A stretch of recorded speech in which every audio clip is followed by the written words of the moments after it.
சித்திரை பிரம்மோற்சவம் மலைக்கோட்டை தாயுமான சுவாமி கோவிலில் வெகு விமரிசையாக நடக்கும். அப்போ 5வது நாள் இந்த வைபவம் நடக்கும். ரத்தினவதிக்கு தாயுமான சுவாமி பிரசவம் பார்க்கிற வைபவம் சித்திரை திருவிழாவின் 5ஆம் நாள் நடக்கும்.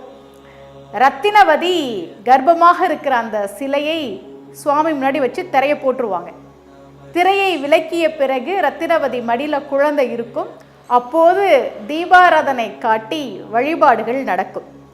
அப்போ பக்தர்களுக்கு நைவேத்தியம் கொடுப்பாங்க. என்ன கொடுப்பாங்க தெரியுமா? பிறந்த குழந்தைக்கு நம்ம மருந்து கொடுக்குறோம் இல்லையா, அதுதான் அங்கே பிரசாதமாக கொடுப்பார்கள்.